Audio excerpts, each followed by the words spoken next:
You're listening to Breaking the Bottle Legacy with Molly Watts, episode 26. Hi, I'm Molly. After a lifetime living under the influence of family alcohol abuse, spending more than 30 years worrying about alcohol and my own drinking, believing I had an unbreakable daily drinking habit, I changed my relationship with alcohol forever. If you want to change your drinking habits, then Breaking the Bottle Legacy is for you. My goal is to help you create a peaceful relationship with alcohol, past, present, and future. Each week, I'll focus on real science and using your own brain to change your relationship with alcohol. Nothing has gone wrong. You're not broken. You're not sick. It's not your genes. And creating peace is possible. I'm here to help you do it.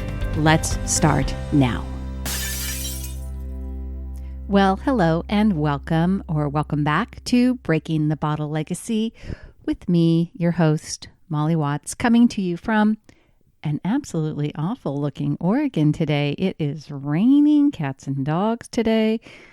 It's June, folks. I would really love it if it would stop raining about now.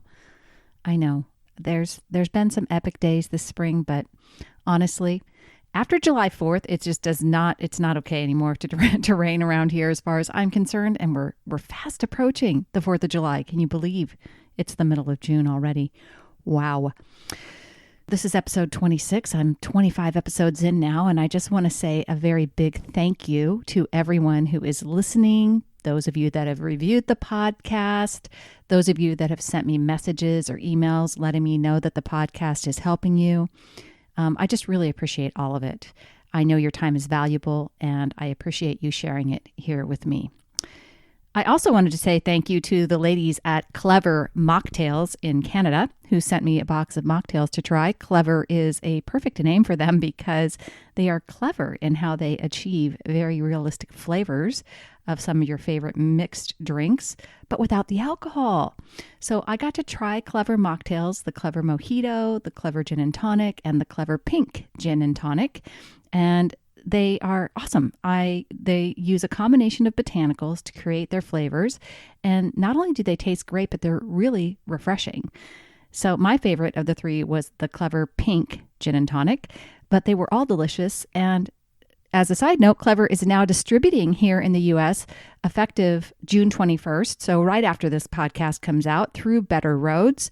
I will link Better Roads in the show notes and a link to Clever Mocktails website as well, because you can buy them directly from them. They will ship them out.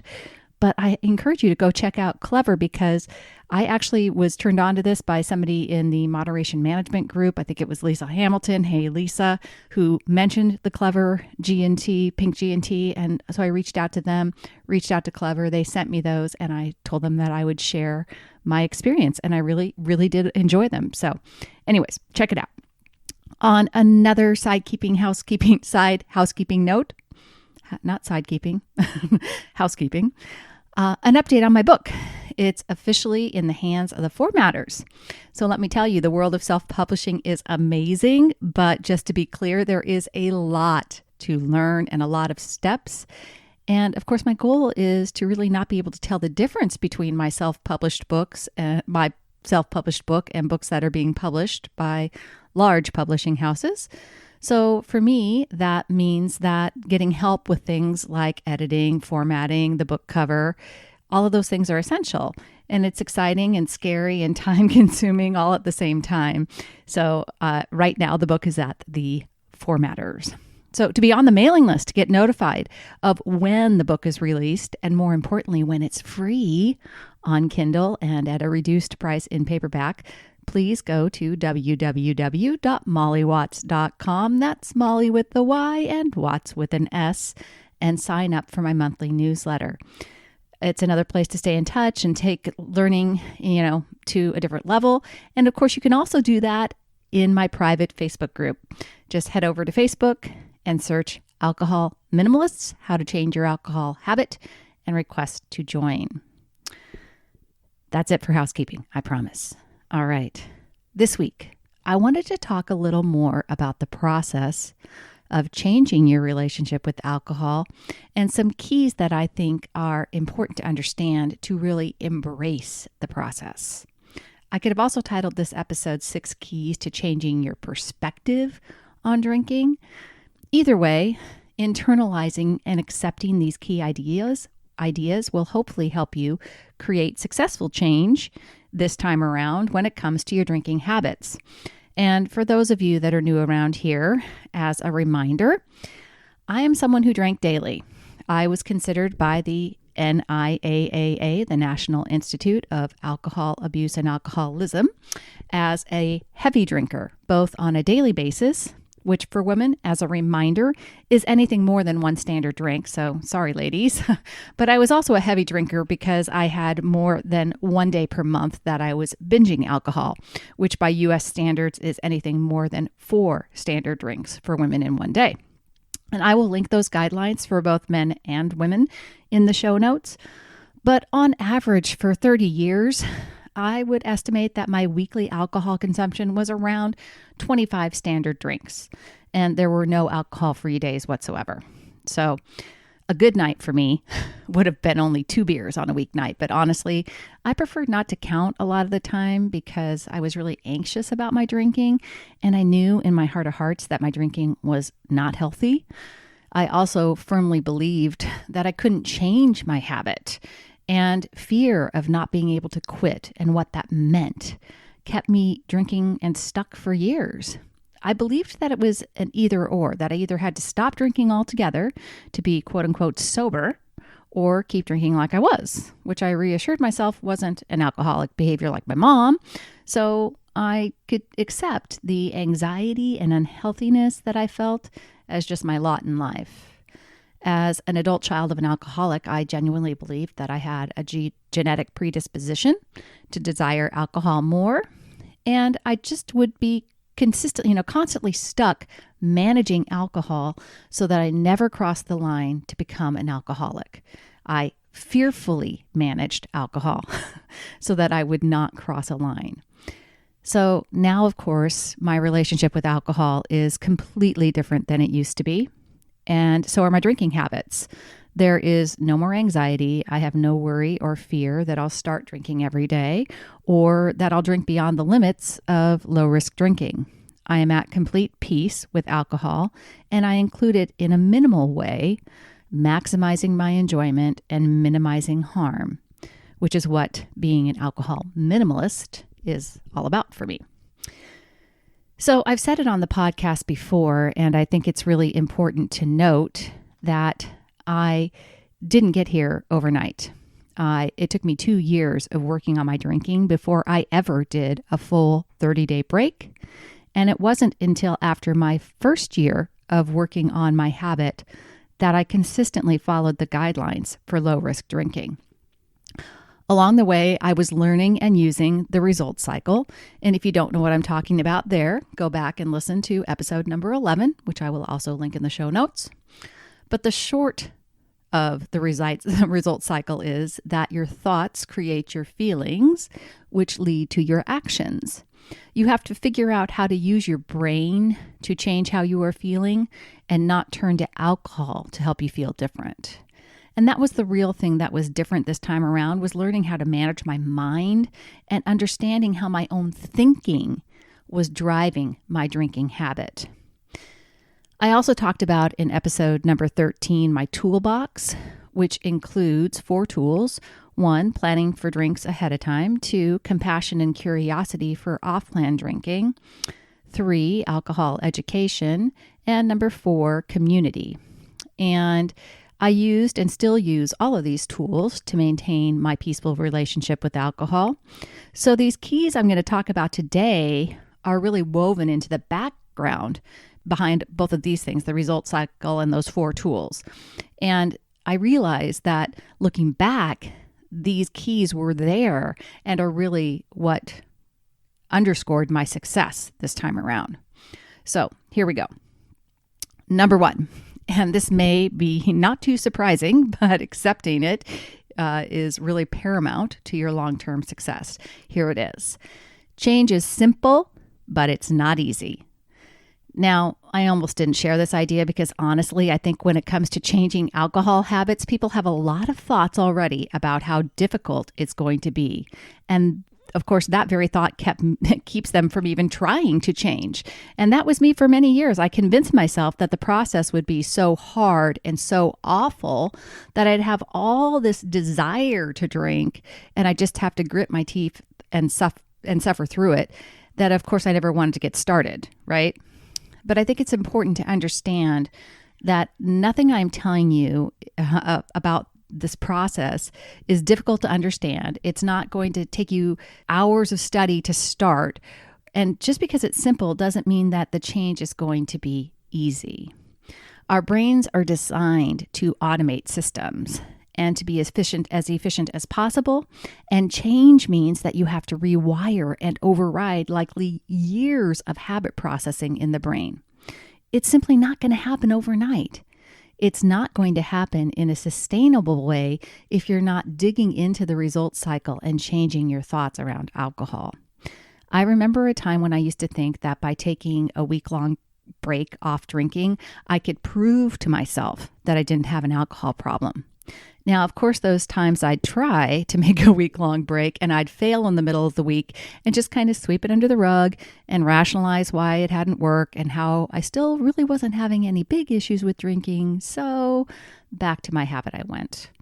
I focused on the action of drinking and absolutely had no tools or any connection to the why I was drinking in the first place. And once I made the connection between how my thoughts were actually creating my desire to drink, that was the beginning of real change for me. Even understanding how my brain was working to create desire, changing those thoughts wasn't easy in the beginning. It took time to unwind 30 years of daily drinking and all the stories I had been telling myself really since childhood about alcohol. What I want you to hear about this was that it wasn't easy, but it also was possible. I had the power to change my thoughts, and realizing that I could do it and that just because it wasn't easy, I was totally capable of doing it was key. Number 2, change is incremental. The first 2 tools in my toolbox, making a plan ahead and planning ahead for off-plan drinking, are simple. We just talked about it. But expecting yourself to just jump in and be perfect from the get-go in either of these areas is unrealistic, which is why key number 2 is that change is incremental. Your success is going to build on itself, and when you start with making a plan ahead for drinking, that's really the first building block for success. So, and by the way, just so you know, I would say that it is probably the biggest spot that people get hung up on. They want to keep living with their in the moment impulse brain and leaving it up to how they feel in the moment to decide how much they'll drink. If you really want to change your relationship with alcohol, you have got to plan ahead. 24 hours ahead of time is my recommendation. I really don't care in the beginning, especially if you even stick to your plan. We'll get to that. But I hear people all the time dragging their heels on making a plan at all. And it's because they aren't sure how they'll feel on Friday. They aren't sure if they can follow the plan. So instead of trying to make one, they just don't make one at all. And I talked a little bit about this in episode number 17, trying to moderate and hoping to abstain. So go listen to that if you're stuck in the not making a plan mindset. If you accept the idea that change is incremental, then you can meet yourself where you are at. And that's exactly what I did when I was first making my plans. I was just looking back at my plans in early 2019, and here's what my beginning plans looked like.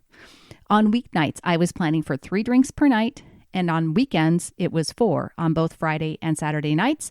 And on Sunday, my best day, was 2 drinks. But I was committed to planning ahead and taking the decision out of my impulsive reward center brain and into my logical, goal-oriented, future-focused prefrontal cortex.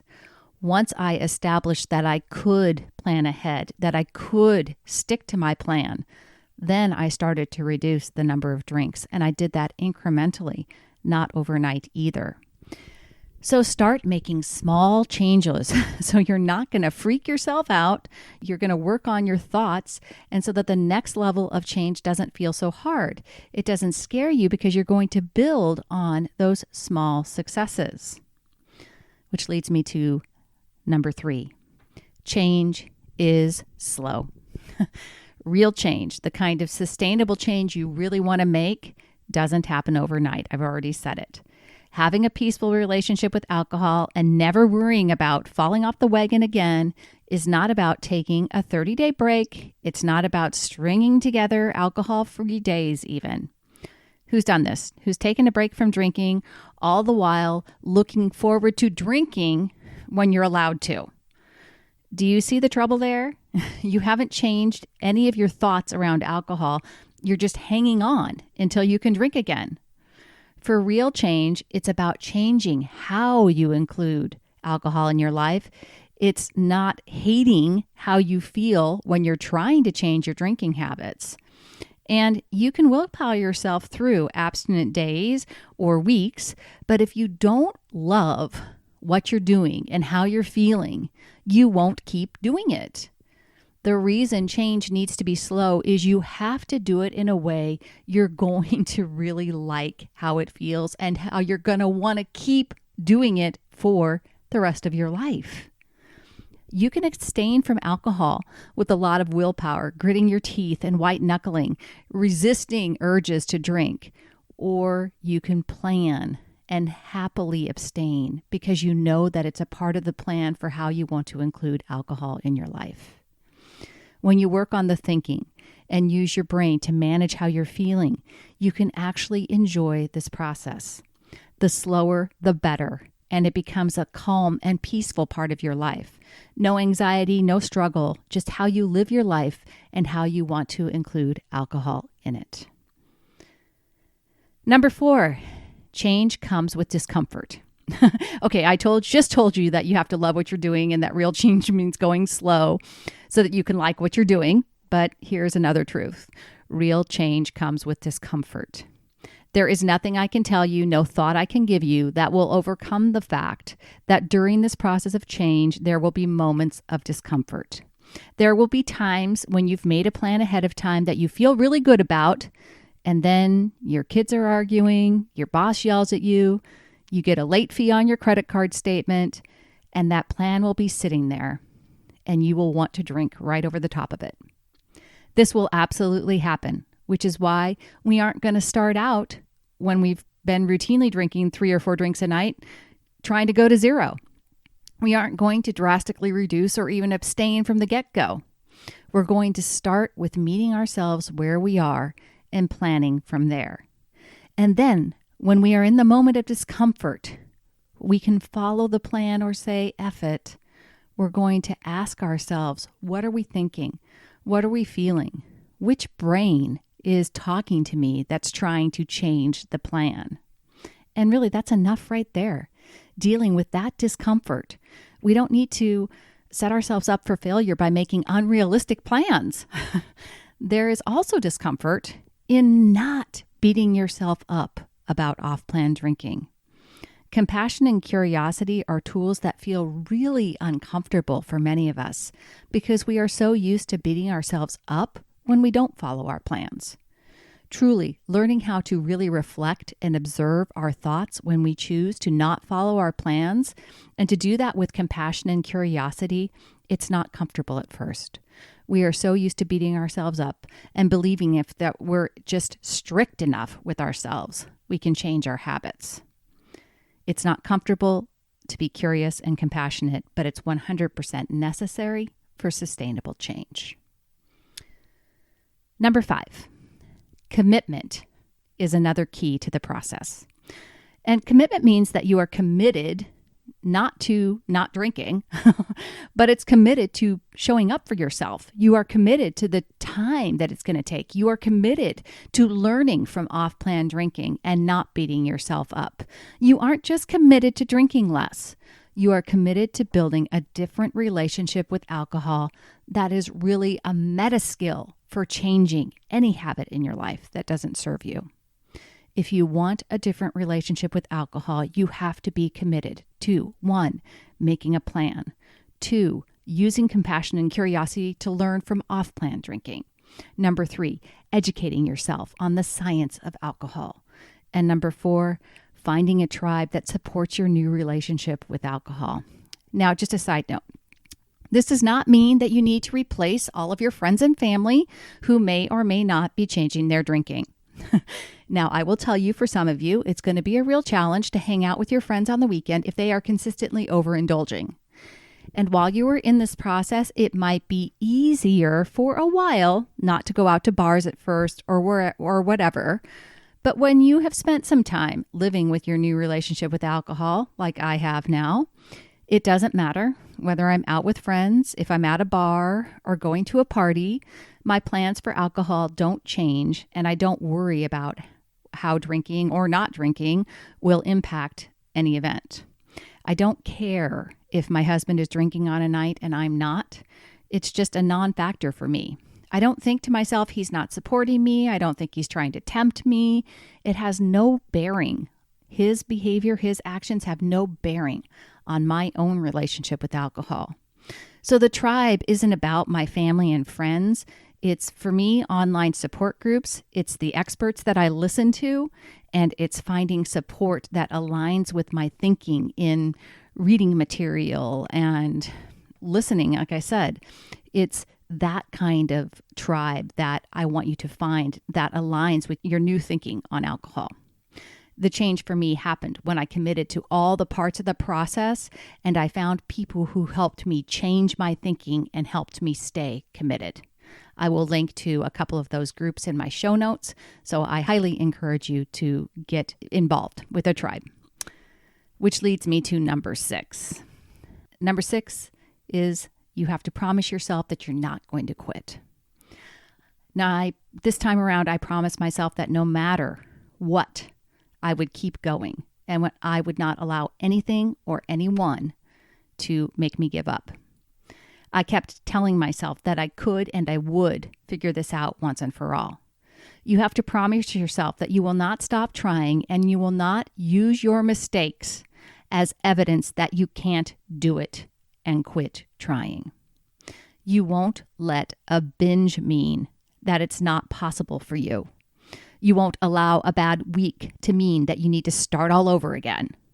You'll repeat the mantra, progress, not perfection, until you are absolutely blue in the face, and realize that sometimes progress is simply being aware of the fact that you didn't make a plan ahead of time. You will be persistent with yourself and stop using bullshit excuses as to why you can't make a plan. If you have some old crappy thoughts that keep coming up, like, I'll never stick to it, I always screw my plan up, you have to recognize those thoughts and stop listening to them. Make a plan anyway. Just because you think something doesn't make it true. You have to keep going with your thoughts until you find one that makes you feel like you have your own back. Keep going when you want to quit. And you need to tell yourself, this time is different because we are not giving up. We're going to solve this issue this time. It's not going to happen overnight, and it's not going to be easy, but it's going to happen. I'm 2.5 years into this process, and I still have off-plan drink nights. The difference is that I don't beat myself up. I don't use it as an excuse to drink again the next day. And I know that this time it's different. And when I drink more than I intend to, I am compassionate and curious with myself, and I recalibrate my week from right there. I decide right then, what's the next best choice I can make today? I don't dwell on what happened yesterday. I'm not going to shame myself into being better. And I need to remind myself that I simply don't talk to myself that way anymore. Changing how you talk to yourself, the conversations you are having with yourself, this is a huge difference. I don't believe it when my brain throws out those crappy thoughts anymore. I just see them and recognize them as the kind of thoughts that I used to have that made me quit trying. All right, to recap, 6 keys to changing your relationship with alcohol for good. Understand that change is simple, but it's not easy. Change is incremental. Change is slow. Change comes with discomfort. Change requires commitment. And change means never quit trying. Keep going. Don't stop for any reason.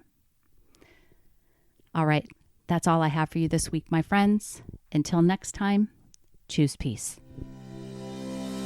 Thank you for listening to Breaking the Bottle Legacy. This podcast is dedicated to helping you change your drinking habits and to create a peaceful relationship with alcohol. Take something that you learned in today's episode and apply it to your life this week. Transformation is possible. You have the power to change your relationship with alcohol now. For more information, please visit me at www.mollywatts.com.